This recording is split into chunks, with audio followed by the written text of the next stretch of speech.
Bismillahirrahmanirrahim. Assalamualaikum warahmatullahi wabarakatuh. Selamat pagi, selamat berbahagia. Jumpa lagi dengan saya, Basuki Agus Suparno.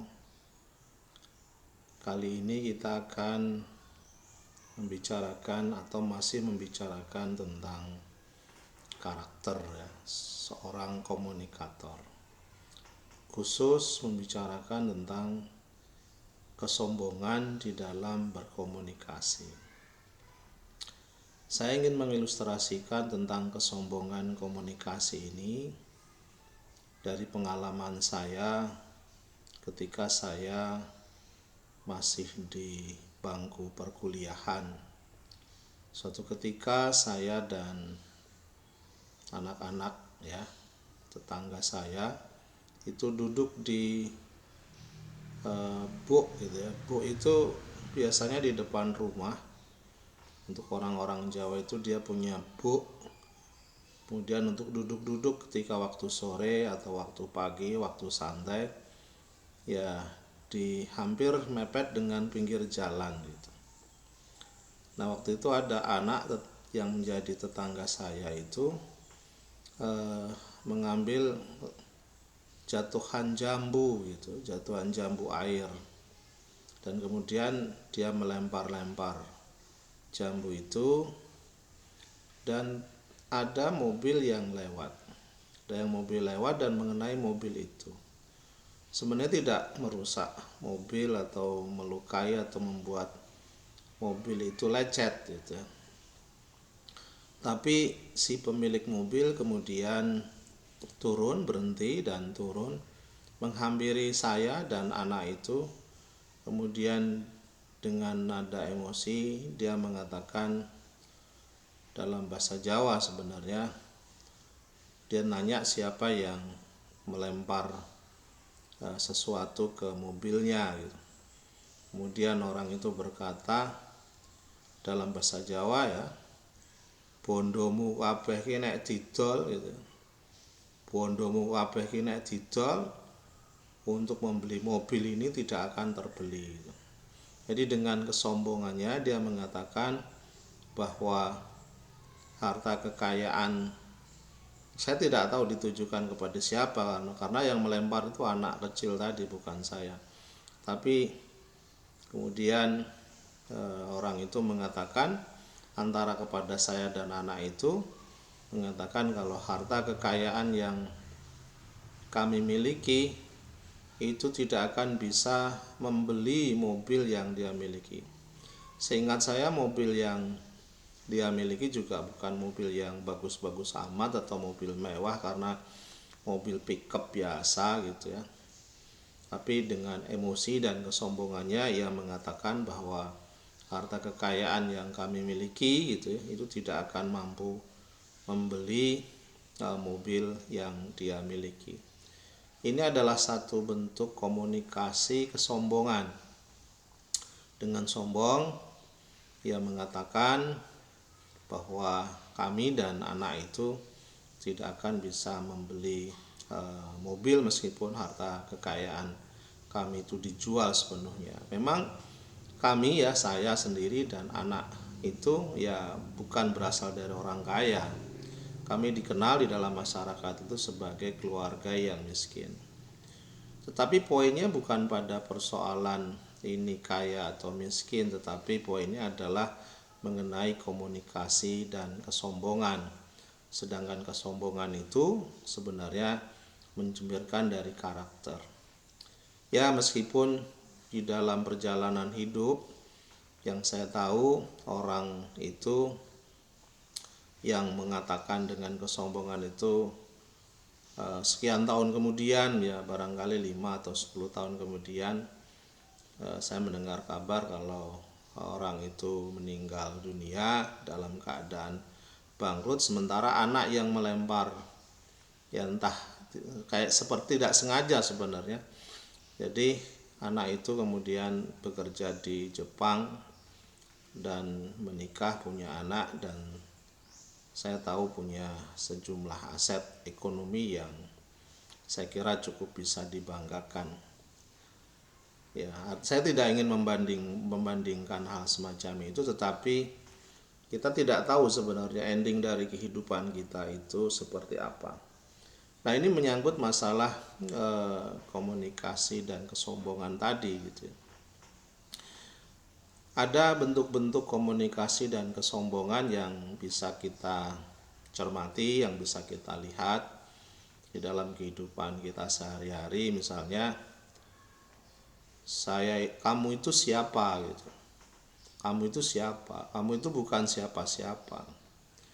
Atau saya ini jenderal, saya ini profesor, saya ini dekan, saya ini menteri, saya ini apalah gitu, saya tenaga ahli, saya staf ahli menteri, saya ini manajer gitu. Dengan maksud merendahkan gitu ya, dengan maksud merendahkan orang lain, maka kata-kata tadi sebenarnya mencerminkan sebuah kesombongan gitu ya. Ya, karena ada unsur, ada keinginan, sepanjang itu ada motivasi untuk merendahkan orang lain, maka sebenarnya di dalam bentuk komunikasi semacam itu ada kesombongan. Padahal sebenarnya ya, kalau kita dalami semua jabatan gitu ya, apakah itu sebagai dekan, apakah itu sebagai menteri, apakah itu staf ahli menteri, apakah itu dirjen, apakah itu direktur, apakah itu komisaris, apakah itu yang lain gitu ya, jenderal misalnya, itu sebenarnya adalah sebuah nama dari satu kedudukan gitu ya, yang tentu saja untuk mencapai satu jabatan atau kedudukan tertentu itu ada yang dilalui dengan proses yang wajar dan ada dilalui dengan proses yang tidak wajar. Artinya di dalam jabatan itu sendiri masih bisa dipertanyakan apakah di dalam jabatan itu sebagai jabatan yang bisa dibanggakan dan diapresiasi, ataukah satu jabatan yang sebenarnya tidak bisa dibanggakan dan diapresiasi karena satu, dicapai dengan cara-cara yang tidak wajar. Yang kedua, jabatan tadi semestinya inline atau berkorelasi dengan karya ataupun kinerja yang dihasilkan atau yang sudah ditorehkan sesuai dengan jabatan itu, karena setiap jabatan pasti menuntut hasil dan karya. Apakah jabatan itu inline, selaras dengan hasil tindak tanduknya di dalam jabatan itu, atau sebaliknya di dalam jabatan itu justru tindak tanduknya bertolak belakang terhadap apa yang disandangnya. Nah, apalagi kalau jabatan itu kemudian di dalam jabatan itu kemudian dia mendapatkan fasilitas dan gaji yang besar, maka sebenarnya tidak ada hal yang dianggap luar biasa terhadap jabatan yang tinggi, toh karena sudah terbeli dengan gaji dan fasilitas yang dia peroleh. Lain halnya apabila orang itu melakukan sesuatu tindakan yang luar biasa, tidak digaji, kemudian ya tidak perlu dikenal oleh orang lain tetapi memberikan manfaat yang besar, maka sebenarnya kita bisa melihat bahwa orang-orang semacam ini justru mempunyai kedudukan dan posisi yang jauh sebenarnya lebih mulia dibandingkan dengan mereka yang punya jabatan tetapi tidak sepadan dan tidak sebanding dengan apa yang dia peroleh, gaji dan fasilitas-fasilitas yang tinggi atau penghormatan-penghormatan yang sebenarnya tidak diperlukan. Oleh karena itu, kita sebenarnya tidak bisa mengatakan bahwa orang awam itu tidak mempunyai apa-apa, orang miskin itu tidak mempunyai apa-apa di dalam berkarya dan berbuat, dan belum tentu juga gitu hal semacam itu menjadi lebih lebih rendah dibandingkan mereka yang punya jabatan. Tentu saja ya, di dalam ajaran agama, di dalam ajaran etis ya, di dalam ajaran etis, etika dan moral, Orang yang mempunyai jabatan ya kita hormati. Orang yang mempunyai pengetahuan ya kita hormati. Orang yang mempunyai kekayaan kita hormati. Tetapi yang dikhawatirkan jangan sampai orang yang punya pengetahuan yang tinggi, punya jabatan yang tinggi, mempunyai kekayaan yang melimpah gitu ya, punya kekuasaan yang besar, jangan sampai kemudian di dalam dirinya itu ada kesombongan.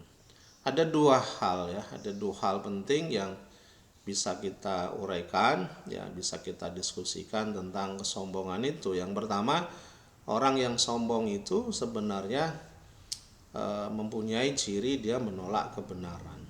Jadi kebenaran dia tolak, kebenaran dia tidak terima gitu. Yang kedua adalah meremehkan atau menganggap rendah orang lain.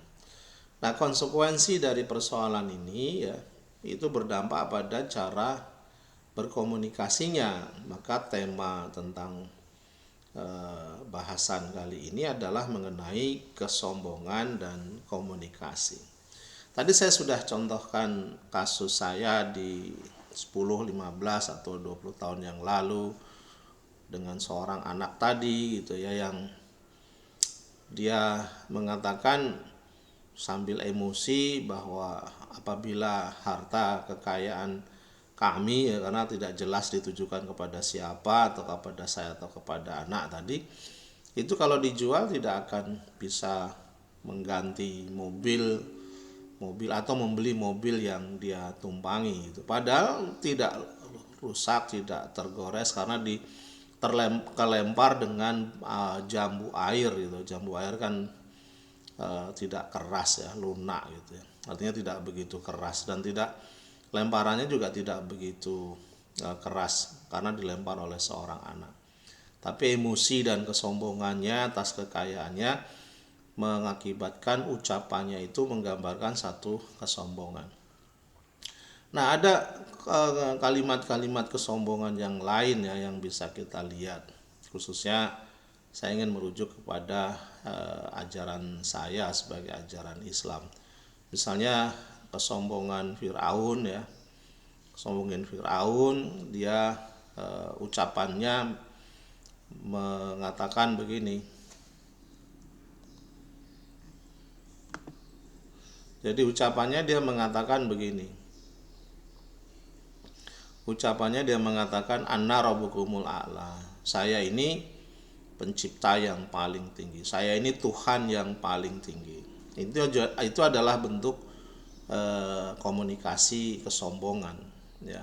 Maka komunikasi kesombongan semacam ini ya pada akhirnya dibenamkan oleh Allah ya ke dalam lautan sampai menjadi hina dina. Ada lagi juga sebuah bentuk dialog komunikasi yang terjadi antara Nabi Ibrahim dengan seseorang yang diberi kekuasaan gitu. Saya tidak tahu orang yang diberi kekuasaan ini apakah Namrud, tetapi orang ini berdiskusi atau berkomunikasi antara Ibrahim alaihissalam dengan orang tadi. Jadi Nabi Ibrahim mengatakan bahwa sesungguhnya Tuhanku itu menghidupkan dan mematikan. Maka orang sombong ini kemudian mengatakan, saya juga bisa menghidupkan dan mematikan. Artinya dengan kekuasaan dia merasa bisa menghidupkan, membiarkan orang itu hidup, dan bisa menentukan orang itu mati karena dibunuh atau dihukum dengan alasan apapun. Ini juga adalah bentuk kesombongan. Ada juga ucapan siapa itu, umatnya Nabi Musa gitu ya. Nah, umatnya Nabi Musa juga mengatakan, saya tidak akan beriman kepada Tuhanmu wahai Musa sampai saya melihat Tuhan yang namanya Allah itu seperti apa gitu. Ini juga sebenarnya sebuah kesombongan yang merasa dirinya besar gitu, menolak kebenaran dan kemudian meremehkan keberadaan Nabi Musa. Nah, teman-teman, saudara-saudara, sahabat-sahabat semua, inilah berbagai keadaan atau situasi yang bisa kita lihat gitu, apalagi dalam dinamika komunikasi bangsa kita, ada banyak sekali bentuk kalimat-kalimat atau ucapan-ucapan yang menggambarkan kesombongan itu. Biasanya yang sering kita dengar itulah, Anda tuh siapa gitu. Memangnya Anda siapa? Jabat RT tidak, jadi bupati nggak pernah, jadi wali kota nggak pernah, jadi manajer nggak pernah gitu. Kalimat semacam itu apabila dimaksudkan untuk, sekali lagi, meremehkan orang lain, padahal jabatan-jabatan semacam itu sebenarnya sudah terbeli oleh gajinya yang besar dan fasilitas, maka sebenarnya tidak ada yang perlu dibanggakan dari jabatan-jabatan semacam itu. Lumrah lah orang yang punya jabatan ya kemudian terkenal atau kemudian melakukan sesuatu karena dia juga dibeli oleh gaji dan fasilitas-fasilitasnya. Justru orang yang tidak dikenal tetapi mempunyai karya yang besar bermanfaat pada masyarakat jauh lebih ikhlas ya dibandingkan dengan kedudukan-kedudukan semacam itu gitu. Kalau ukurannya semacam tadi. Jadi inilah ya, bentuk-bentuk komunikasi yang bisa kita bandingkan gitu ya. Jangan sampai komunikasi kita menjadi komunikasi yang penuh kesombongan. Jadilah manusia komunikasi yang berkomunikasi secara tawadu gitu ya. Jangan sampai kita terjebak untuk menolak kebenaran dan meremehkan orang lain. Begini yang bisa saya sampaikan, mudah-mudahan mencerahkan dan bermanfaat sebagai satu refleksi dan renungan kita bersama dalam cara kita berkomunikasi secara santun. Assalamualaikum warahmatullahi wabarakatuh.